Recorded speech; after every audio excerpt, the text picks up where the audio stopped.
नमस्ते बच्चों, मैं कीर्ति सागर पटेल।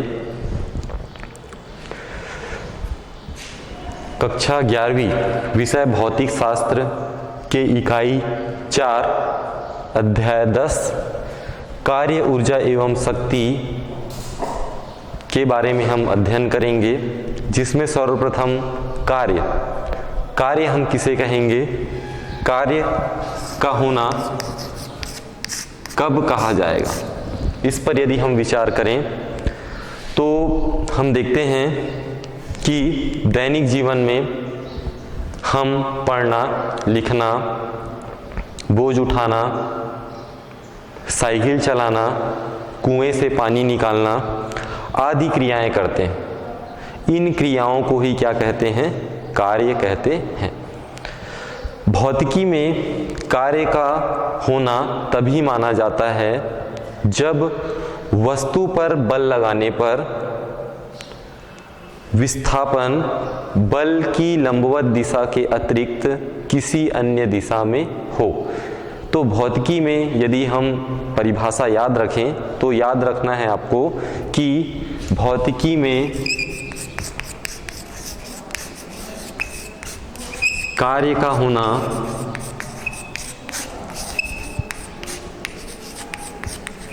तभी माना जाता है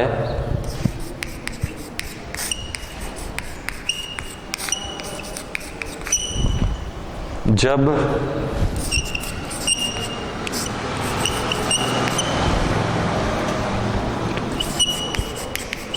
वस्तु पर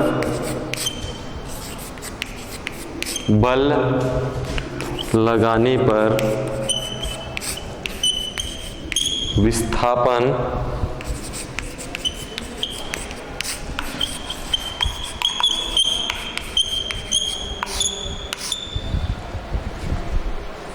बल की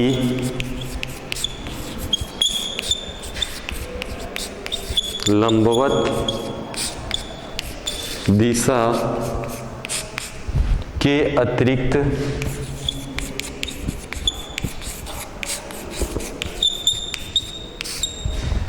किसी भी दिशा में हो।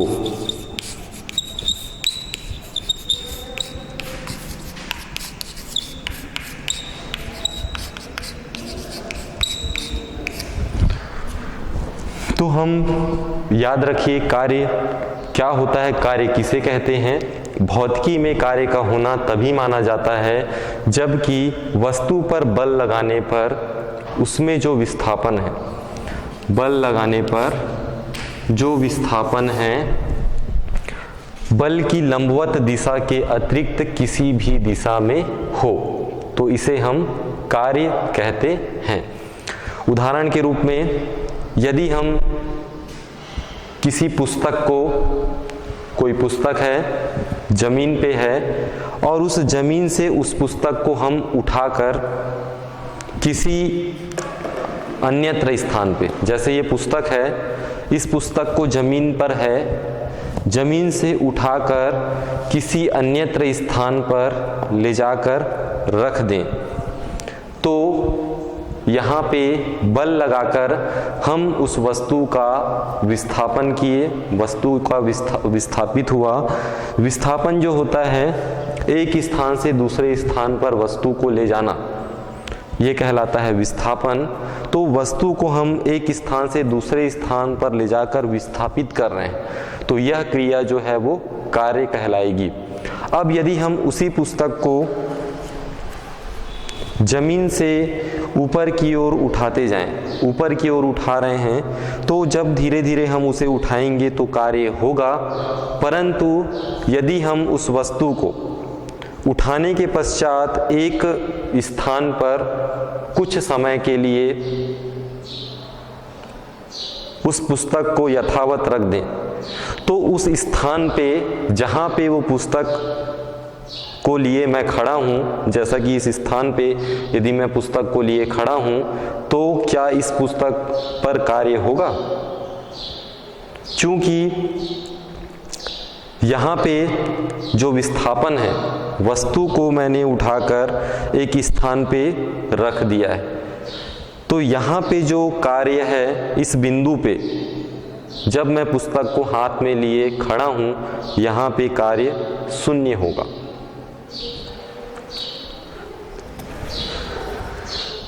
तो यदि पुस्तक को हम हाथ में खड़े रखते हैं तो कार्य वहाँ पे शून्य होता है, और वस्तु का एक स्थान से दूसरे स्थान पे यदि स्थान परिवर्तन होता है तो उसे हम कार्य कहते हैं। तो कार्य का जो होना वो दो बातों पर निर्भर करता है। पहला है आपका बल और दूसरा है विस्थापन। हम किसी भी वस्तु को बल लगाकर उस वस्तु का दूसरे स्थान पे स्थान परिवर्तन करते हैं, तो बल और विस्थापन दो बातें हैं कार्य के होने के लिए जो कि आवश्यक हैं। तो कार्य संपन्न होने के लिए, कार्य संपन्न होने के लिए दो बातें आवश्यक है।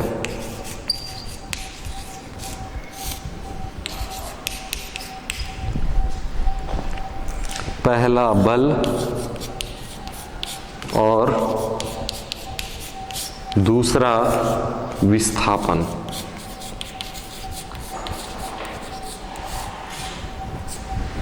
तो इस प्रकार से कार्य संपन्न होने के लिए दो बातें आवश्यक हैं, बल और विस्थापन। आइए आगे हम देखते हैं कि अचर बल के द्वारा किया गया कार्य।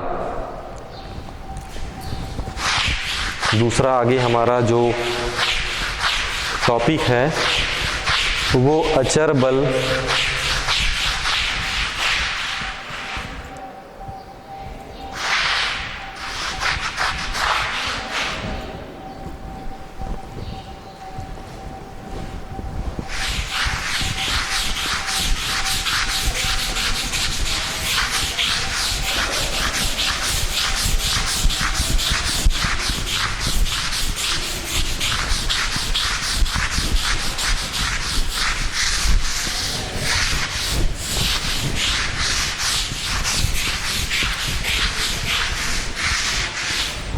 अचर बल द्वारा किया गया कार्य।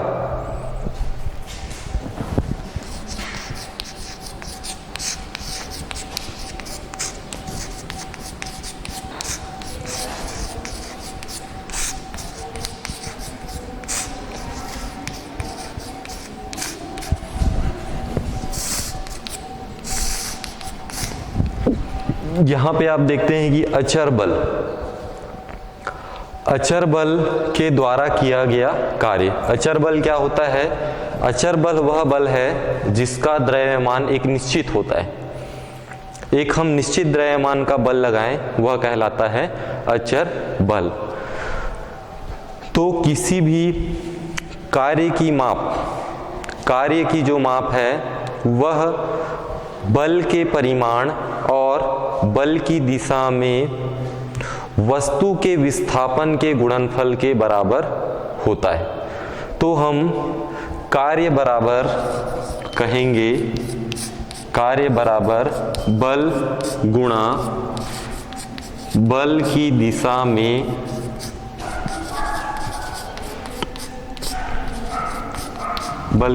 में विस्थापन।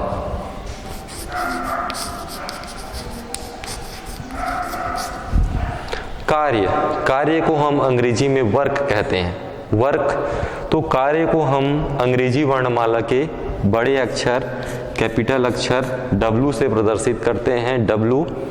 बल जो होता है फोर्स, उसे हम कैपिटल F से प्रदर्शित करते हैं। बल की दिशा में विस्थापन को हम डिस्प्लेसमेंट बोलते हैं, जिसे हम अंग्रेजी वर्णमाला के छोटे अक्षर स्मॉल d से प्रदर्शित करते हैं। तो इस प्रकार से यदि हम कहें तो कार्य जो है W is equal to F into D। Work जो किया गया कार्य है वर्क, बल और विस्थापन के गुणनफल के बराबर होता है। अब यदि हम किसी भी वस्तु पे बल लगाएं और बल लगाने पर जो विस्थापन है बल की दिशा में ना होकर किसी अन्यत्र दिशा में, तो क्या होगा? तो यदि हम वस्तु पे बल लगाएं, यदि वस्तु पर बल लगाने पर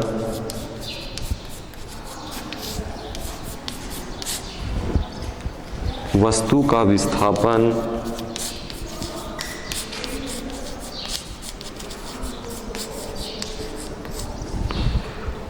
बल की किसी अन्य दिशा में, बल की दिशा में ना होकर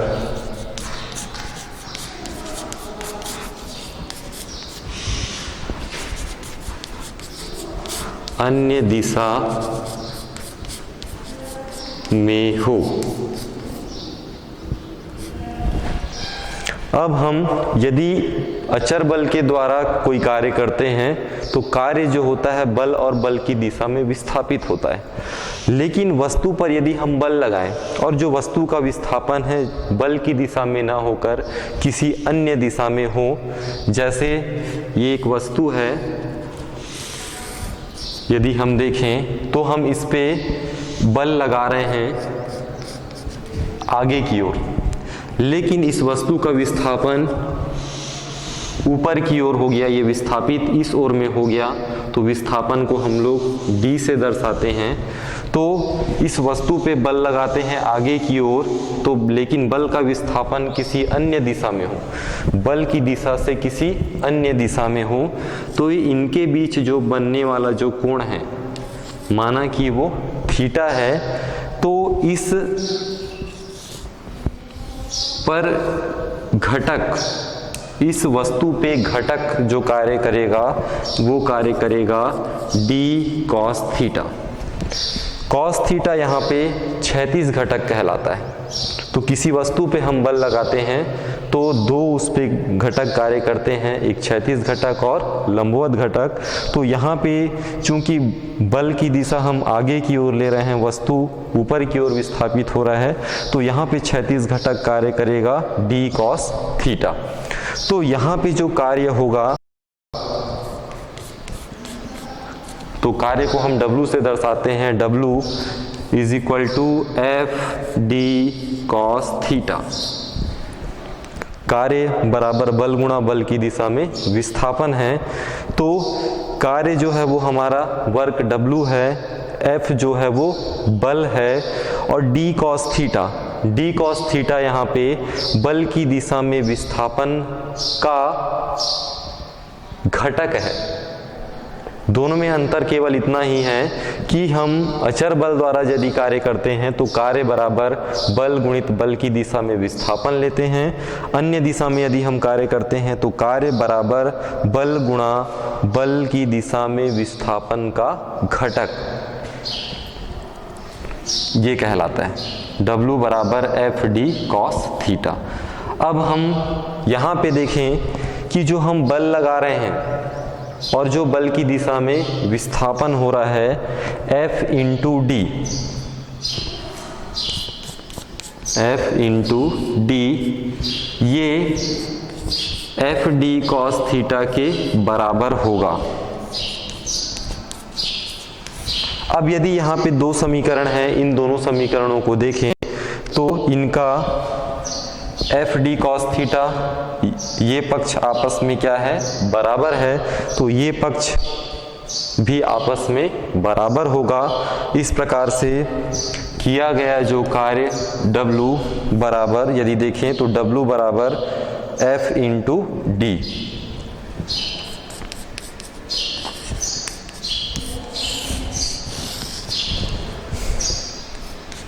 तो चूंकि इसका बायां पक्ष बराबर है तो दायां पक्ष भी आपस में बराबर होगा। तो W बराबर F इंटू डी, यहाँ पे जो कार्य है, कार्य बराबर बल गुणा बल की दिशा में विस्थापन कहलाएगा।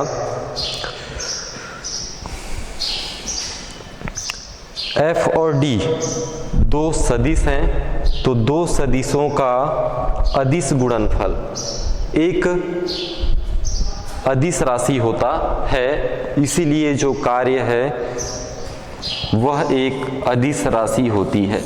कार्य एक अदिश राशि है। कार्य कैसी राशि है? एक अदिश राशि है। अब इसके पश्चात हम आगे देखते हैं कार्य के मात्रक।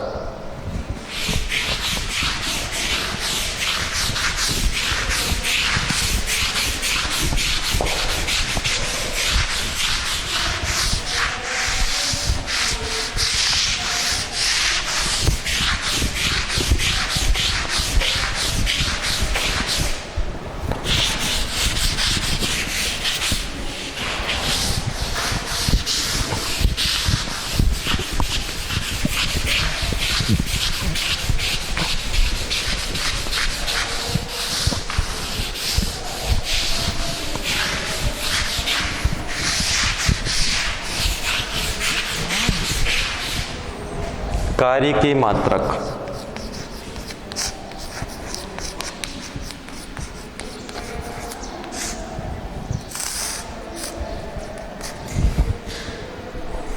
कार्य के मात्रकों को दो भागों में बांटा गया है।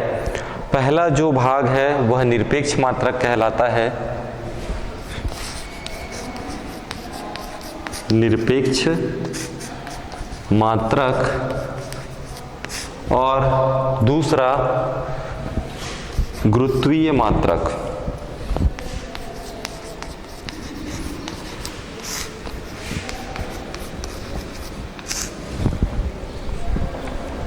निरपेक्ष मात्रक के अंतर्गत यदि हम देखें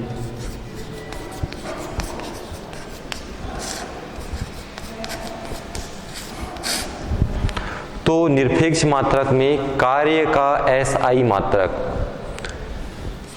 कार्य का SI मात्रक, SI जो है अंतर्राष्ट्रीय पद्धति है। हिंदी में यदि हम इसे बोलें SI अंतर्राष्ट्रीय पद्धति, इंग्लिश में यदि हम बोलें इंटरनेशनल सिस्टम ऑफ यूनिट। तो मात्रकों की 4 पद्धतियां होती हैं, जिनमें से SI पद्धति में मात्रक कार्य का होता है जूल। SI पद्धति में कार्य का मात्रक होता है जूल। अब ये जो जूल है ये कब एक जूल कहलाएगा? तो हम जानते हैं कि कार्य जो होता है वर्क W = F × D। यदि हम 1 न्यूटन का बल लगाएं, 1 न्यूटन का बल हम किसी वस्तु पे लगाएं तो उस वस्तु का जो विस्थापन है वह 1 मीटर हो जाए।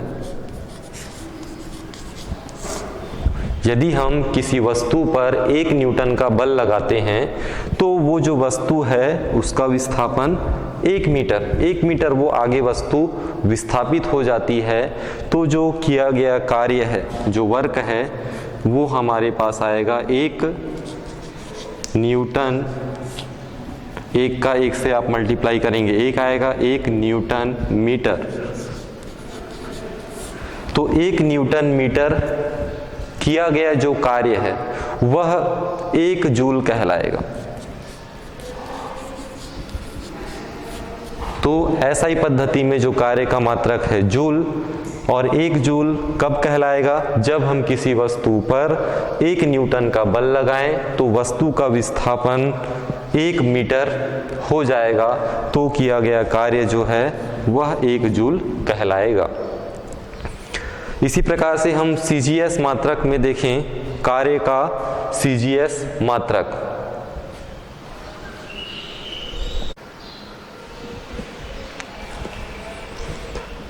तो हम कार्य का CGS मात्रक यदि देखें, CGS, C जो है वो सेंटीमीटर ग्राम सेकेंड पद्धति है। सीजीएस पद्धति जो है मात्रकों की पद्धति है, तो सीजीएस पद्धति में कार्य का मात्रक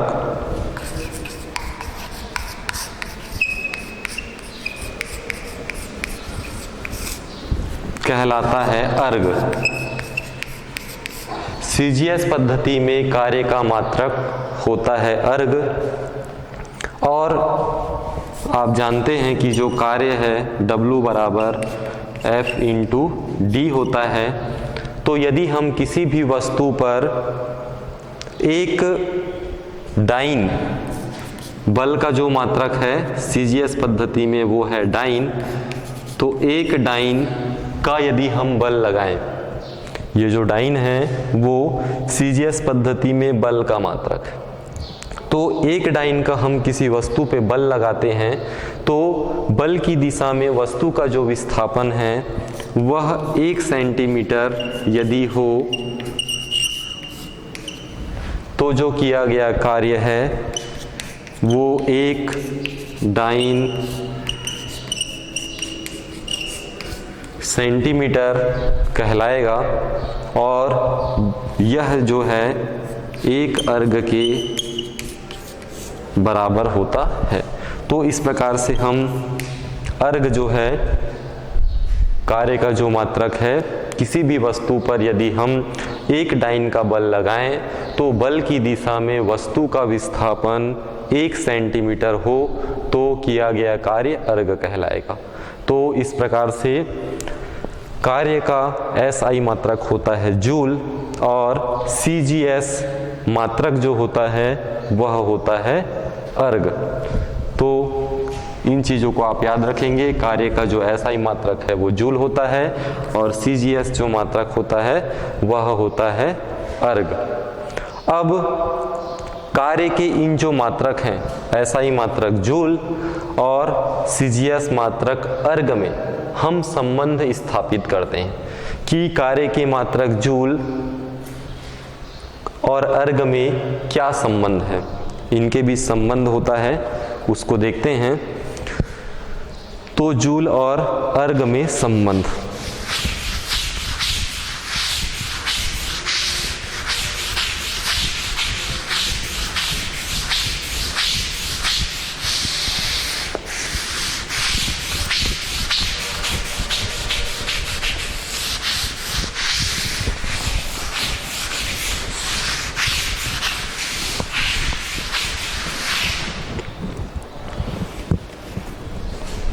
कार्य के मात्रक जूल और अर्ग में संबंध।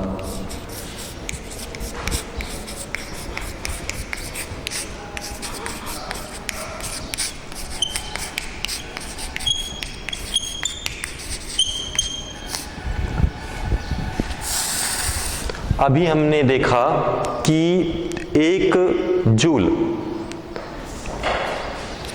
क्या होता था। तो सबसे पहले हम देखे थे कि कार्य जो W है वर्क वो बल और विस्थापन के गुणनफल के बराबर है, W बराबर F इंटू डी। अब जूल में हमने देखा कि एक जूल कब होता है, जब आप 1 न्यूटन का बल लगाते हैं और वस्तु का विस्थापन कितना होता है 1 मीटर, तब उसे क्या कहते हैं आप 1 जूल। एक जो न्यूटन होता है, 1 न्यूटन 10 की घात 5 डाइन के बराबर होता है। ये हम जानते हैं, पूर्व में आप पढ़ भी चुके होंगे कि 1 न्यूटन जो है वो 10 की घात 5 डाइन के बराबर होता है। तो हम 1 न्यूटन बराबर लिखेंगे 10 की घात 5 डाइन। और आप जानते हैं कि 1 मीटर में 1 मीटर बराबर होते हैं 100 सेंटीमीटर। तो हम यहाँ 1 मीटर बराबर 100 सेंटीमीटर हम लिख दिए। अब ये जो राशि है वो डाइन सेंटीमीटर में परिवर्तित हो गया। देखिए डाइन और सेंटीमीटर में परिवर्तित हो गया। अब यदि हम देखें 10 की घात 5 10 की घात 5 से क्या तात्पर्य है कि इसमें जो शून्य है वो कितनी बार आया है, 5 बार, और यहाँ पे कितने शून्य हैं, 2 शून्य, तो 5 और 2 कितने हो गए, 7। तो हम इसे आपस में गुणा करेंगे तो 10 की घात हमारे पास क्या मिलेगा, 7। तो 10 की घात 7 क्या मिलेगा, डाइन, और यहाँ से सेंटीमीटर। तो इस प्रकार से हमने अर्ग में देखा कि अर्ग में जो इकाई होती है वो होती है डाइन सेंटीमीटर। तो इस प्रकार से 10 की घात 7 डाइन सेंटीमीटर बराबर क्या कहलाता है, वो अर्ग। तो इस प्रकार से हम यहाँ पे डाइन सेंटीमीटर को लिख सकते हैं अर्ग। तो इस प्रकार से ये जो हमारी राशि थी 1 न्यूटन 1 मीटर, ये जो थी जूल, उसको हमने किस में बदला, अर्ग में। तो इस प्रकार से हम कहेंगे कि 1 जूल बराबर 10 की घात 7 अर्ग। तो 1 जूल 10 की घात 7 अर्ग के बराबर होती है। तो 1 जूल बराबर 10 की घात 7 अर्ग, इसे आप याद रखेंगे कि 1 जूल बराबर होता है 10 की घात 7 अर्ग। अब कार्य के मात्रक में हम दूसरा गुरुत्वीय मात्रक को देखें कि गुरुत्वीय मात्रक के अंतर्गत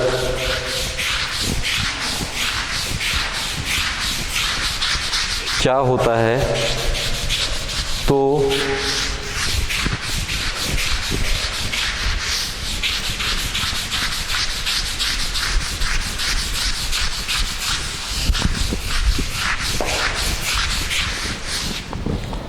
गुरुत्वीय मात्रक,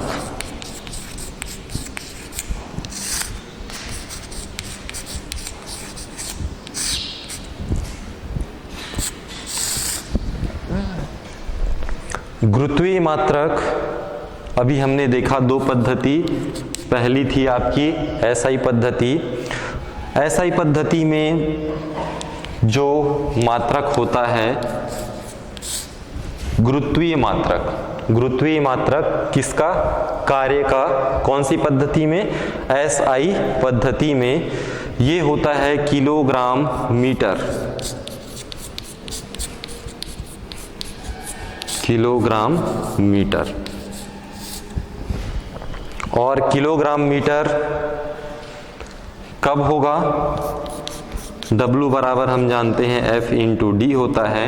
तो हम किसी भी वस्तु पे यदि बल लगाएं कितने किलोग्राम का, 1 किलोग्राम का,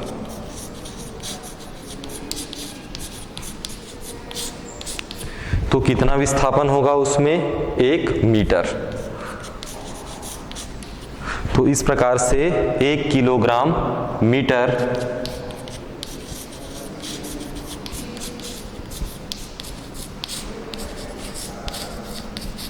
इसको आप पूरा भी लिख सकते हैं मीटर। तो 1 किलोग्राम मीटर, चूंकि यह गुरुत्वीय मात्रक है तो 1 किलोग्राम जो मीटर है वह 9.8 जूल के बराबर होगा।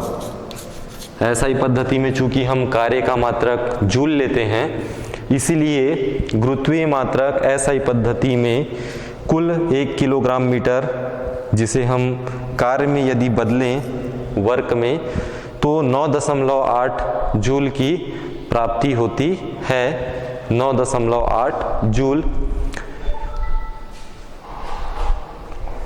और सीजीएस मात्रक जो होता है, सीजीएस सेंटीमीटर ग्राम सेकंड पद्धति, तो इसमें ग्राम सेंटीमीटर कहलाएगा। एसआई में होता है किलोग्राम, सीजीएस में होता है ग्राम, एसआई में होता है लंबाई का मीटर मात्रक और लंबाई का होता है यहाँ पे सेंटीमीटर। तो यहाँ पे हम ग्राम सेंटीमीटर कहेंगे और यहाँ पे किलोग्राम मीटर। और यदि हम देखें तो W बराबर हम कहेंगे 1 ग्राम।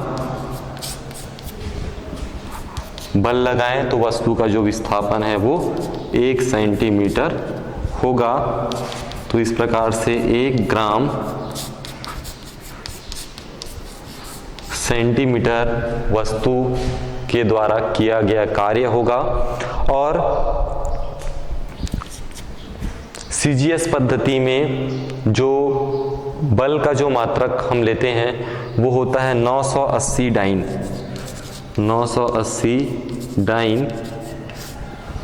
980 डाइन बल का जो मात्रक है यदि हम लगाएं तो वस्तु का जो विस्थापन है वो 1 सेंटीमीटर होगा। तो इस प्रकार से 980 डाइन सेंटीमीटर, डाइन सेंटीमीटर किस में आता है? अर्ग में। तो इस प्रकार से किया गया कार्य 980 अर्ग कहलाएगा। यहाँ पे यदि हम देखें तो 9.8 जूल, तो ये 9.8 जो जूल है वह 9.8 न्यूटन का हम बल लगाएं और वस्तु में जो विस्थापन है वो कितना होगा? 1 मीटर। तो 9.8 न्यूटन गुणित 1 मीटर ये कहलाएगा 9.8 जूल। जिस प्रकार यहाँ पे 980 डाइन का बल लगाते हैं 1 सेंटीमीटर विस्थापन होता है तो हम उसे 980 अर्ग कहते हैं। ठीक उसी प्रकार से 9.8 न्यूटन का यदि हम बल लगाएं विस्थापन 1 मीटर होता है तो वो 9.8 जूल कहलाता है, क्योंकि जो ये न्यूटन मीटर जो इकाई है वो जूल के अंतर्गत आती है और डाइन सेंटीमीटर वह अर्ग के अंतर्गत आती है।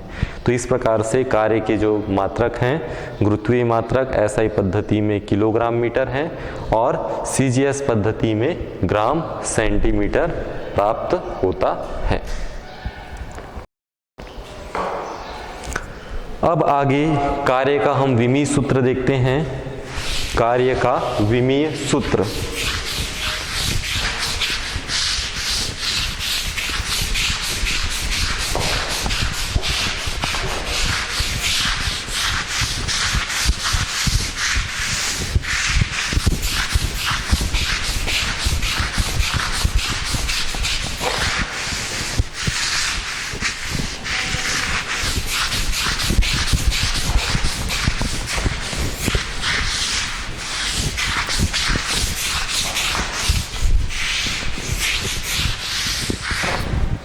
कार्य का विमीय सूत्र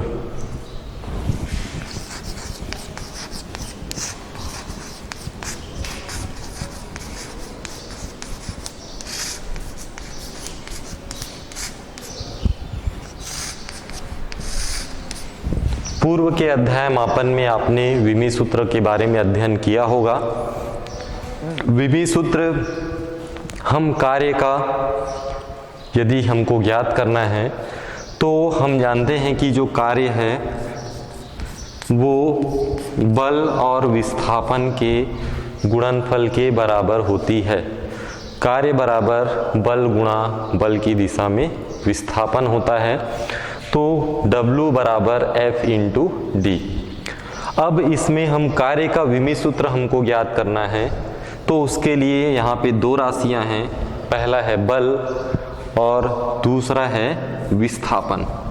इन दोनों राशियों का विमीय सूत्र आपको ज्ञात होना चाहिए। तो आप बता सकते हैं कि बल का विमीय सूत्र क्या होता है? बल का विमीय सूत्र, बल का जो विमीय सूत्र होता है वो होता है mL T-2। m यहाँ पे क्या है? द्रव्यमान है। l क्या है? लंबाई है। t क्या है? समय। तो बल का जो हमारा विमीय सूत्र होता है mL T-2। विमीय सूत्र में हम द्रव्यमान, लंबाई और समय को प्रदर्शित करते हैं। तो बल का जो विमीय सूत्र होता है mL T-2 डी जो है वो डिस्प्लेसमेंट है, दूरी है या विस्थापन है। दूरी या विस्थापन अर्थात क्या है, लंबाई। तो लंबाई को हम किससे प्रदर्शित करते हैं, एल से। एम जो है वो द्रव्यमान है, एल जो है लंबाई दूरी है। तो यहाँ पे बल का जो विमीय सूत्र हो गया mL/T-2 और डी जो है वो लंबाई का एल। आप जानते हैं कि यदि आधार बराबर हो तो घात आपस में जुड़ जाते हैं और m वाला m के साथ जुड़ता है, l वाला l के साथ जुड़ता है। अब यहाँ पे देख रहे हैं कि इस राशि में m और t के पद नहीं है, तो l वाला किससे जुड़ेगा, l से। अब इस l की घात में कितना है, यहाँ पे कितना है 1 और इस l की घात में कितना है 1। तो जब आधार बराबर हो तो घात आपस में क्या होते हैं, जुड़ जाते हैं। तो l की पावर 1 + 1 तो क्या हो जाएगा, l की पावर में 2 आ जाएगा। तो इस प्रकार से हमारा कार्य का विमीय सूत्र मिला mL²T-2। तो जो कार्य का विमीय सूत्र होता है mL²T-2 या आप बोल सकते हैं mL⁻², T⁻2, ये कार्य का होता है विमीय सूत्र। आगे हम देखते हैं कार्य की प्रकृति।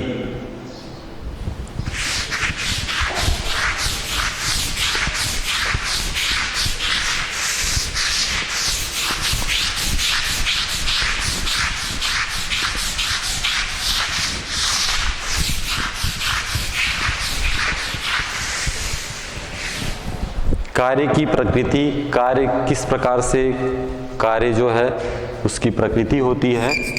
कार्य की प्रकृति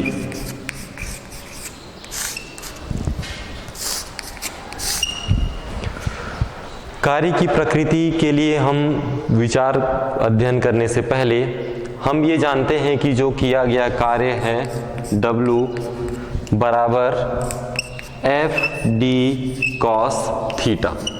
ये हमने पढ़ा है कि कार्य बराबर बल गुणा बल की दिशा में विस्थापन का घटक। ये cos थीटा क्या है, विस्थापन का घटक है। तो W बराबर हम कहेंगे FD cos थीटा। इसमें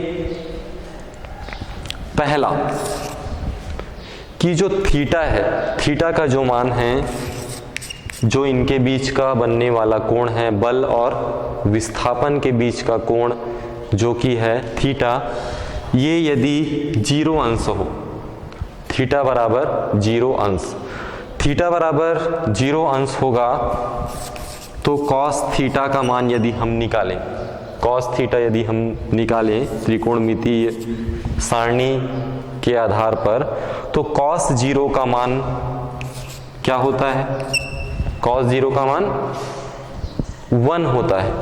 तो cos 0 बराबर हमको मिलेगा 1। अब यदि इस समीकरण में हम मान रखते हैं तो W बराबर क्या आएगा, FD cos theta. cos theta का मान क्या है, cos 0 और इसका मान मिला 1। तो किया गया कार्य W बराबर cos थीटा का मान क्या हो रहा है हमारे पास 1। तो ये cos थीटा है, ये पूरा का पूरा क्या हो गया, 1 हो गया। कौन कौन सी राशि बचेगी, F × D। इस प्रकार से किया गया कार्य W बराबर F × D आपको प्राप्त होगा, जो कि क्या होगा, अधिकतम। तो जब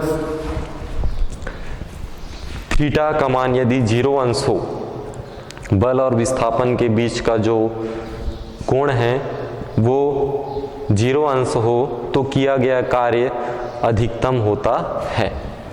दूसरा, थीटा का मान यदि 180 अंश हो,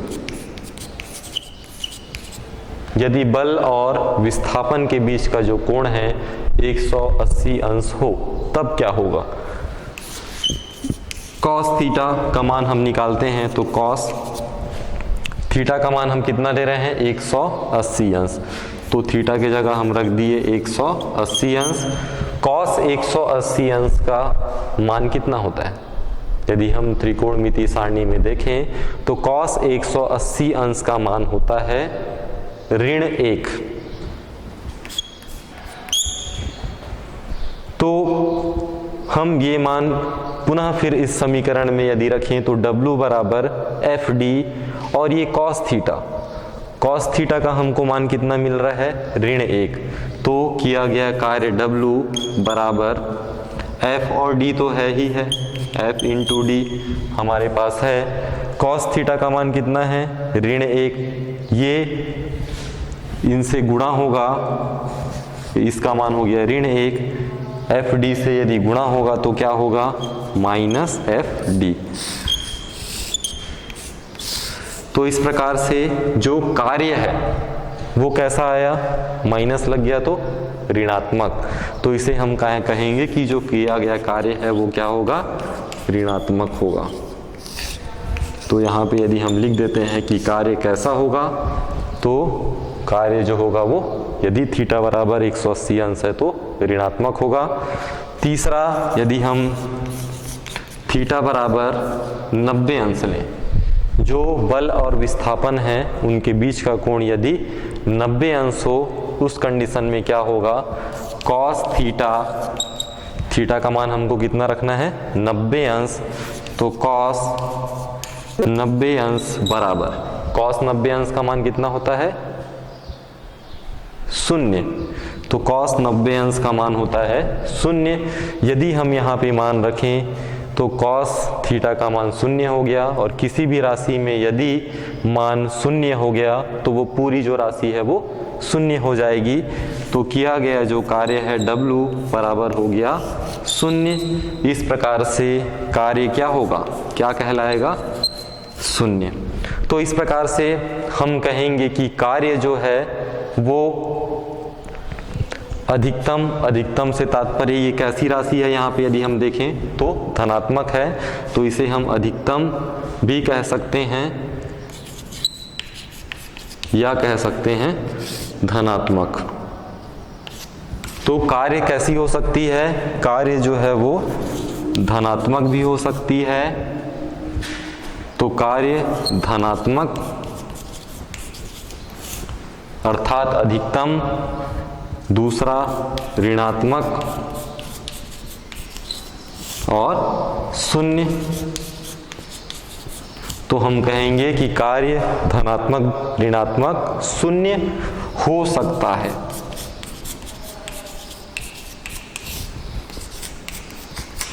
तो इस प्रकार से जो कार्य है वह धनात्मक होता है, ऋणात्मक होता है और 0 होता है। ये है कार्य की प्रकृति, 3 प्रकार से हो सकती है, धनात्मक, ऋणात्मक तथा 0। इन धनात्मक, ऋणात्मक और 0 कार्यों पर हम अगली की कक्षा में अध्ययन करेंगे। धन्यवाद।